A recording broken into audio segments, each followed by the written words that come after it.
Bonjour, bienvenue à la conférence du Goodies à l'objet média durable et les engagements de la filière. La filière est portée par une fédération qui s'appelle la 2FPCO.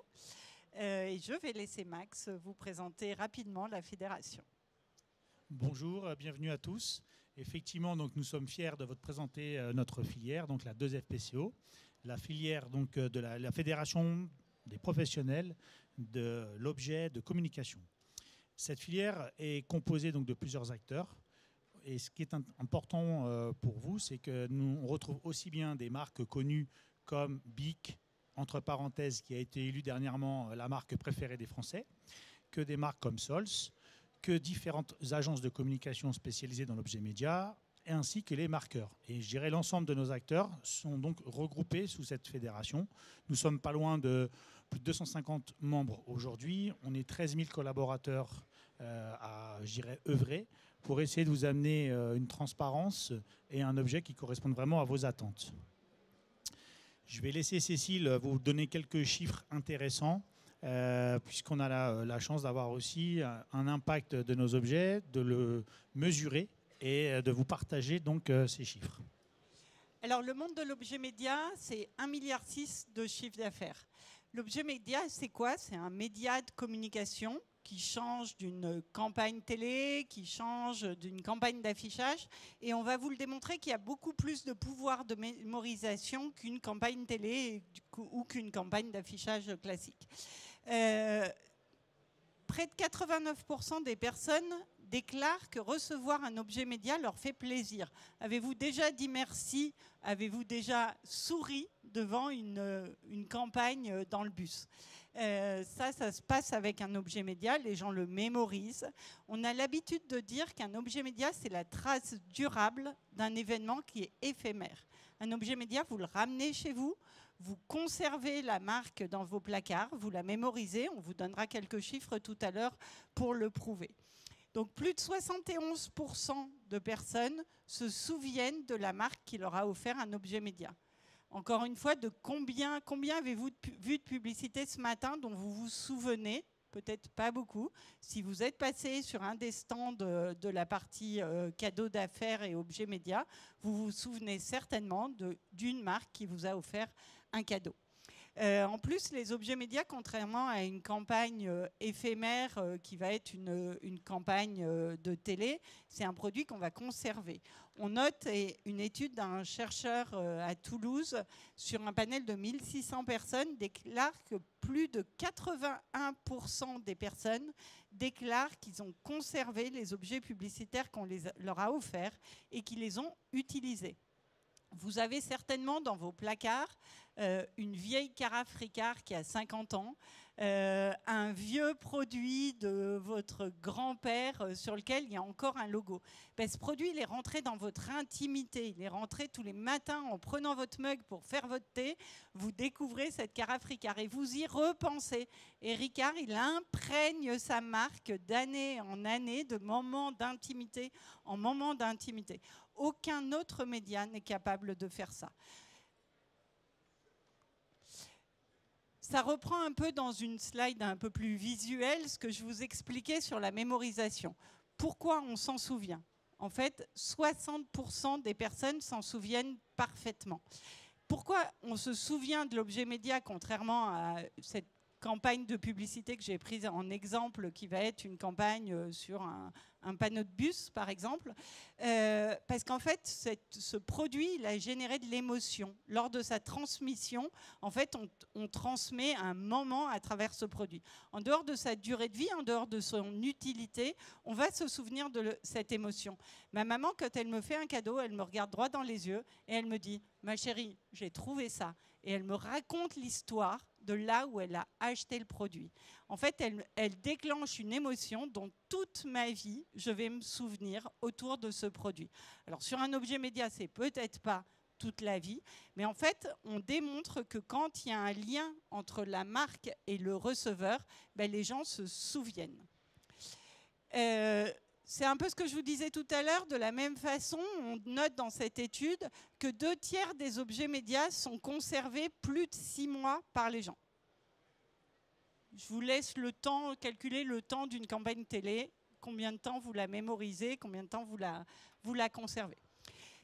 Ça ne fonctionne pas dans tous les cas. Pour que ces mémorisations fonctionnent bien, il faut avoir créé une relation entre la marque qui donne et l'objet média qui est donné.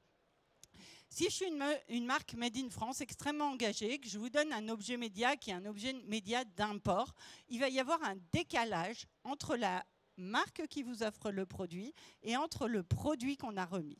Si vous êtes un très très gros client chez moi et que je vous donne un tout petit produit qui n'a pas beaucoup de prix, en fait, de la même façon, je vais avoir l'impression que vous vous êtes moqué de moi, que ce produit, il ne correspond pas à la relation de confiance qu'on a établie. Donc, pour qu'un objet média soit conservé, utilisé, mémorisé, il faut deux choses principales. Il faut la cohérence avec les valeurs de l'entreprise. Ça, c'est hyper important. Et en fait, il faut la cohérence entre la relation de confiance qui existe entre l'entreprise, le donneur, et le client ou le contact ou le collaborateur qui est le receveur. Et si on trahit cette relation de confiance à travers l'objet média qu'on offre, on est contre-productif. Donc en fait, un objet média, ça ne se donne pas à la légère, ça a un impact environnemental, bien sûr, et pour que cet impact environnemental il soit diminué et qu'on conserve cet objet, qu'on le garde, qu'on l'utilise, et c'est que comme ça qu'on diminue l'impact environnemental d'un produit, et bien, il faut vraiment qu'on ait travaillé, réfléchi pour trouver l'objet média qui correspond. Et pour y travailler et réfléchir, ben en fait, on fait appel à des revendeurs d'objets médias qui sont centralisés dans une fédération. Et cette fédération vérifie le côté professionnel de ces revendeurs. Eh bien, écoutez, je vais continuer après toute cette bonne introduction et développement de Cécile. Effectivement, donc, nous sommes aujourd'hui prêts à vous présenter différents chiffres, comme quoi 78% donc, des personnes qui reçoivent un objet média adapté vont donc mémoriser la marque. Ce qui est énorme puisque quand on subit une campagne télévisuelle, par exemple, et lorsqu'il y a les différentes publicités qui défilent, posez-vous la question, mais qu'est-ce que j'ai vu au final ? On a du mal à le mémoriser, on a du mal à se souvenir. Là, on a la chance, avec nous, les différents objets médias et les logos qui sont apposés dessus, qu'il y a une mémorisation qui est située à hauteur de 78%. Donc, c'est vraiment un impact important. Plus de 3/4 donc, des personnes qui vont recevoir le cadeau ou l'objet vont s'en rappeler. Il y avait un chiffre tout à l'heure qui était aussi important, c'était le taux de conservation des objets. Comme on a pu le voir, les personnes qui reçoivent un textile ou même un bagage conservent en moyenne plus de 3 ans le produit. Ça veut donc dire que pendant 3 ans, le logo, le slogan, la baseline qui sera associée au logo sera forcément mémorisé. Pour ce faire, dans notre fédération, c'est là où c'est intéressant, nous avons donc des personnes qui sont engagées, des professionnels. Et le but étant à chaque fois de réfléchir avec vous pour vous proposer donc l'objet qui sera adapté à votre besoin, à votre campagne. On est aussi bien entendu dans une démarche de faisons moins mais mieux. Ça c'est aussi quelque chose aujourd'hui où les professionnels de notre filière œuvrent quotidiennement pour vous sensibiliser, vous amener des éléments aussi pour que vous puissiez, je dirais, en interne expliquer à vos collaborateurs le pourquoi de ce choix de produit. Je vais me permettre de rajouter deux choses sur ce que vient de dire Max, extrêmement intéressant. C'est qu'en fait, un objet média, c'est déjà le seul produit auquel, enfin, c'est le seul outil de communication auquel, enfin, j'arrive pas à faire la phrase, mais pour lequel vous allez dire merci. C'est aussi le seul produit qui ne va pas marquer que la personne qui le voit ou la personne qui le reçoit. Vous avez un tote bag, ce produit si souvent décrié parce qu'on en a 12 dans notre placard. Mais si ce tote bag, il a un message qui vous plaît, si ce tote bag, vous vous l'appropriez, j'en vois des magnifiques là sur les genoux des personnes qui viennent d'arriver, si ce tote bag, vous l'avez mémorisé, vous l'avez conservé, vous l'avez emporté avec vous. Et là, on sublime l'impact de communication parce que ce tote bag, vous devenez un véritable panneau publicitaire et cet impact, vous allez le transmettre autour de vous. Si je pose un produit sur votre bureau, tous les gens qui vont venir vous voir, ils vont voir ce produit. Pareil, quel autre média peut permettre de toucher les amis de nos amis ? certains réseaux sociaux, mais pas toujours. Mais l'objet média permet de le faire. Donc il y a un effet de diffusion qui est énorme. Quand on parlait du merci, on peut parler de quelque chose qui a été mis en place, enfin qui a été démontré par un chercheur, c'était sur ma slide précédente et je l'ai peut-être pas assez évoqué. C'est la théorie du don et du contre-don. Marcel Mauss, en 1924, démontre que quand on vous fait un don, vous avez ce besoin de rendre, c'est un besoin primaire, on est des humains, et vous avez besoin de rendre ce don. Je vous offre un produit d'une marque, non seulement vous mémorisez la marque, mais quand vous arrivez dans votre supermarché, devant le panneau des lessives, il y a 55 marques de lessives, votre main va instinctivement se tendre vers la lessive qui vous a offert un objet.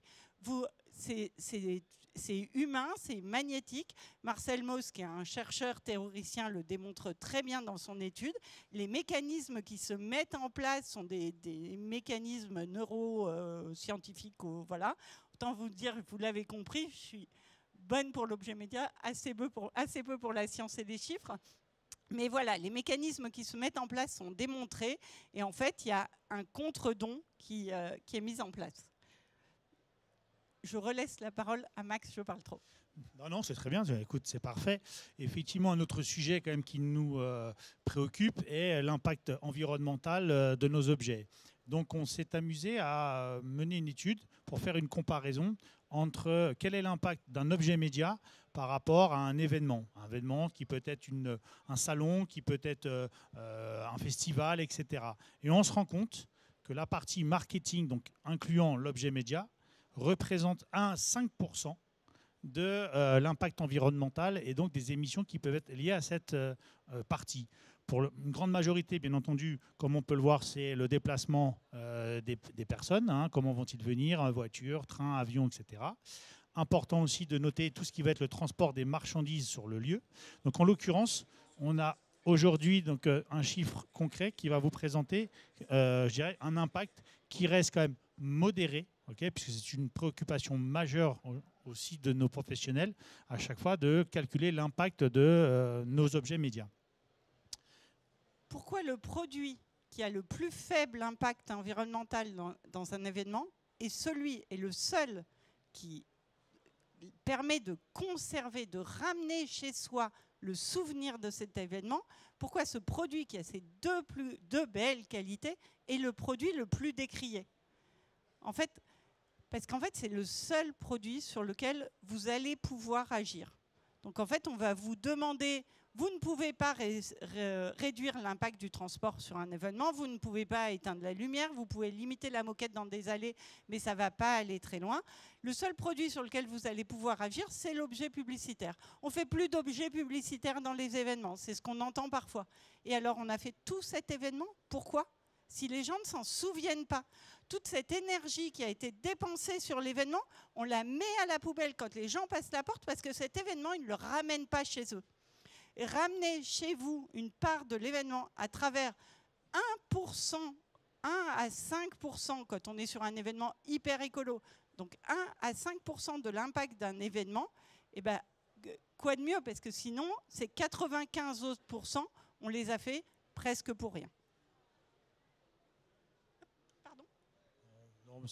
Ici, vous avez donc la chance d'avoir effectivement des éléments encore plus chiffrés, si besoin, encore une fois, pour vous convaincre, vous ou vos collègues, que l'objet média reste certes un objet qui émet, bien entendu, mais pour autant, ça reste extrêmement modéré et complètement contrôlé. Pour ce faire, il faut bien sûr choisir l'objet média qui aura son utilité, comme un tote bag, par exemple, lors d'un salon.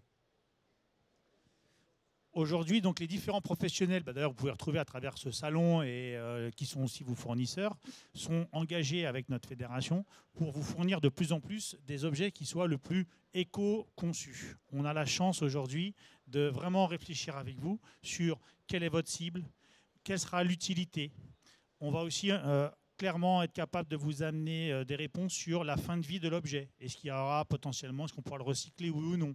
Est-ce que c'est un produit qui aura une durée de vie suffisante? Est-ce que si vous choisissez tel produit, ce qui sera vraiment adapté à votre cible? Donc aujourd'hui, l'ensemble des acteurs de notre filière sont vraiment formés, sont conscients des enjeux et par conséquent, ce sont vraiment des professionnels sur qui vous pouvez vous appuyer pour réfléchir et sélectionner donc les bons objets en fonction de vos campagnes, de votre cible, bien entendu. Effectivement, ce que dit Max, c'est que ce n'est pas parce que c'est 1 à 5% qu'il ne faut pas en tenir compte. Un objet média bien conçu, un objet média fait plus localement, un objet média qu'on conserve, un objet média sur lequel on a pris du temps pour réfléchir, un objet média sur lequel on s'est fait accompagner par une agence conseil adhérente à la fédération, potentiellement par une agence qui a signé la charte RSE en fonction de votre engagement. Vous pouvez tout à fait contacter la fédération et demander à Juliette, qui est sur le stand, A36 de vous indiquer les agences conseil. Vous les voyez en plus avec des petits logos. Le logo de la Fédé, vous l'avez là et vous avez des petits autocollants ronds devant les stands. Donc notre fédération aussi, c'est important, et je dirais constituée de différentes commissions, dont une qui est importante, qui est la commission RSE, dont Cécile et moi-même sommes investis. Nous sommes une vingtaine de personnes, nous nous réunissons 2 fois par mois et on aborde tout sujet et surtout on essaye donc de mettre en place des actions, de mettre en place des fiches, de mettre en place des guides, de faire des interventions comme aujourd'hui, pour vous amener vraiment un maximum d'éléments tangibles sur l'engagement donc de notre filière. Devant vous, vous avez par exemple une illustration avec un outil qui s'appelle l'EcoScore. Cet outil donc est composé de 11 questions avec 2 aspects principaux. Un premier aspect qui est l'aspect environnemental et un deuxième aspect qui va être l'aspect sociétal. Et donc, ces 11 questions avec un système de notation réalisé par les professionnels, on est capable donc de sélectionner des objets qui vont correspondre le plus à votre besoin et qui vont pour autant en fait cocher toutes les cases par rapport à votre souhait, soit sur l'origine du produit, made in France, made in Europe ou Asie, soit sur l'usine, avec un maximum de certification et d'engagement de l'usine, soit avec un produit qui n'aura pas trop de volume, un petit produit, un plus gros produit, un produit qu'on va porter en textile. Enfin, je dirais tous ces critères, on est capable donc de vous remettre une fiche individuelle qui s'appelle donc un EcoScore, qui à la fin donc vous donne un pourcentage sur 100 en moyenne sur l'impact du produit. Encore une fois, on n'est pas là pour juger si le produit il est super, c'est génial, c'est un produit nouveau, high-tech. Non, on est juste là pour vous amener une transparence suivant donc les critères essentiels et suivant ces 11 questions sur l'impact du produit. Voilà, c'est vraiment là-dessus, on est aujourd'hui dans une filière où on a bien conscience que pour vous c'est important. Et en avant-première, on peut vous annoncer avec Cécile qu'on est aussi en train de développer donc un nouvel outil, cette fois, par rapport à l'impact carbone de ces produits, où là, on est pareil, tout l'ensemble de notre filière va être engagé, on va tous utiliser le seul et le même outil. Donc pour vous, c'est pareil, vous aurez vraiment là-dessus que des professionnels qui seront engagés avec les mêmes critères. Autre sujet, bien entendu, toujours donc notre fédération, on a aussi à votre disposition, donc soit en version imprimée, soit en version PDF, des fiches didactiques sur notre métier. Quand on vous parle de Made in France, qu'est-ce qu'il faut que vous attendiez de notre part sur le Made in France? La même chose sur le Made in Europe. Quand on vous parle de normes, de quelles normes parle-t-on? Nous avons des fiches qui justement sont là pour vous assurer, pour vous amener une totale transparence. Quand on vous parle de certification GOTS, qu'est-ce que c'est GOTS? Nous avons des fiches qui vont répondre en fait à vos attentes. Donc aujourd'hui, on a plus d'une dizaine de fiches qui sont à votre disposition. Bien sûr, tous les professionnels de notre métier sont là pour vous les expliquer, pour vous les présenter. Et donc, il ne faut vraiment pas hésiter à faire appel à une agence qui sera engagée donc, dans notre fédération parce que nous disposons de tous ces outils. Encore une fois, nous sommes tout à fait conscients que entre nous, si vous voulez, on n'est pas des concurrents, on est tous des confrères. On est tous là pour œuvrer pour notre filière, qui est une filière en fait qui a vraiment énormément d'engagement en termes de RSE, en termes de communication. Et nous avons la chance de faire pour certains depuis plusieurs années ce métier qu'on aime. Et on veut vraiment le faire avec vous pour vous accompagner dans vos campagnes de communication, non pas pour vous vendre absolument des budgets ou vous croquer vos budgets, Pas du tout. On est vraiment là pour vous accompagner, pour fournir des objets qui ont du sens. C'est vraiment là-dessus un objectif dont on a tous conscience. Et c'est intéressant donc je dirais, de faire appel à un professionnel qui va être en mesure de répondre à vos attentes. Donc globalement, peut-être pour conclure, vous l'avez compris, il faut qu'un objet média, pour avoir de l'impact, il faut qu'il soit utile, il faut avoir pris le temps de le concevoir, pris le temps de le réfléchir, même s'il a un impact environnemental qui reste extrêmement faible, c'est pas pour ça qu'il faut le négliger. L'image mettait un petit colibri, ce 1% sur lequel on peut agir, il est important de le faire bien, de savoir d'où viennent les matières, et pour faire baisser son impact carbone, il est important qu'il soit conservé. Et c'est là qu'on va pouvoir au maximum faire baisser l'impact environnemental du produit. Et en faisant baisser son impact environnemental, il y a quelque chose de magique avec ce produit, c'est qu'on augmente son pouvoir de communication, son pouvoir de transmission et la transmission des valeurs de l'entreprise que vous avez voulu faire passer. Voilà. Est-ce que vous avez des questions ?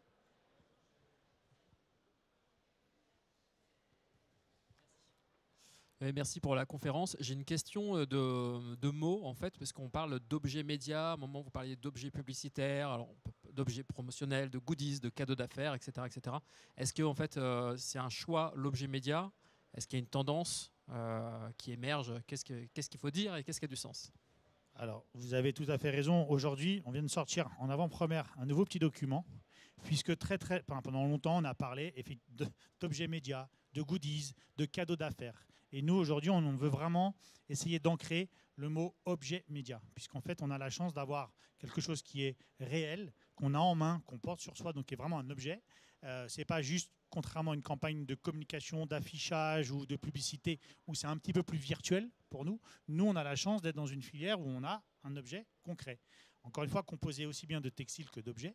Et c'est pour cette raison qu'on veut vraiment, je dirais, instrumentaliser le côté professionnel donc, de l'objet média, contrairement à l'objet, entre guillemets, gadget, goodies, factuel. Par rapport à ce que disait aussi Cécile en termes d'illustration, elle a parlé de la carafe à Ricard, qui est effectivement un référent qu'on a tous vu ou aperçu ou connu. Il y a un autre événement qui a longtemps rencontré pas mal de controverses, qui est la caravane du Tour de France. Quand on voit, je dirais, quand même depuis une dizaine d'années, les efforts qui sont faits par les différents acteurs et sponsors donc, de la caravane, pour autant, ça reste un des événements en France qui a le plus d'impact.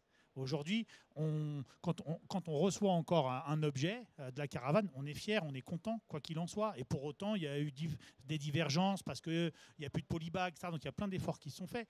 Je prendrai un dernier exemple, je trouve assez probant. On a eu la chance cet été d'accueillir les Jeux Olympiques. Regardez comment les bénévoles étaient fiers d'arborer, de porter la tenue. Donc cette tenue, en l'occurrence, elle illustrait quoi? Elle illustrait l'événement. Chaque bénévole a eu en fait cette tenue. Encore aujourd'hui, ça nous arrive régulièrement de voir des bénévoles qui portent cette tenue.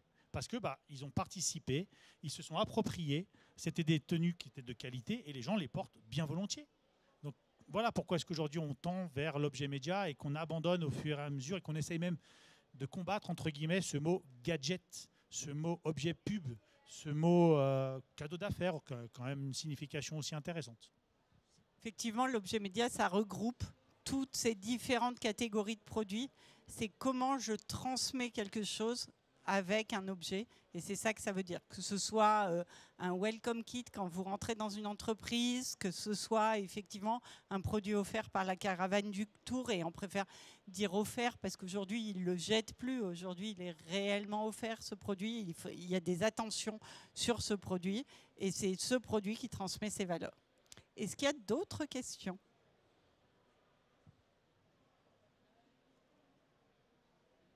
Soyez pas timide. Hein. En attendant, sachez que nous, on vous remercie. On n'a pas d'objet à vous offrir. Peut-être que si vous passez sur le stand A36 de la Fédération, peut-être qu'il y aura des objets à vous offrir. Mais quoi qu'il en soit, effectivement, retenez ça quand même. L'objet média est un objet, lorsqu'on le transmet, lorsqu'on l'offre, c'est le seul où on va avoir un merci en retour et même souvent un sourire. Et ça, franchement, ça casse déjà une première, et ça crée une première relation, ça peut casser entre guillemets une barrière. Voilà, c'est pour ça aussi qu'un objet média bien choisi va vraiment avoir un effet extrêmement positif sur la marque. Donc, n'hésitez pas et même continuez à investir dans l'objet média. Peut-être un tout petite dernière chose sur l'objet média, c'est quand même le seul média de communication sur lequel on a un budget qui est adaptable, qui est absolument modulable. Vous avez lancé votre campagne de pub télé, ça coûte tant et c'est comme ça. Vous pouvez baisser d'une seconde, mais il y a un moment, vous allez, soit vous la faites, soit vous la faites pas. L'objet média, on peut changer son prix en prenant toujours un objet très adapté à votre communication, qui correspond toujours aux besoins de votre client, mais sur lequel on est passé d'une casquette à un tout petit produit qui va être utile, hein, je ne sais pas, un petit décapsuleur, enfin peu importe, mais on va pouvoir changer le prix de notre vecteur de communication.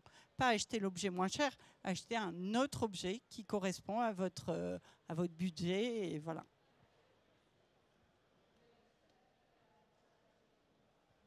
Merci beaucoup. Merci bien.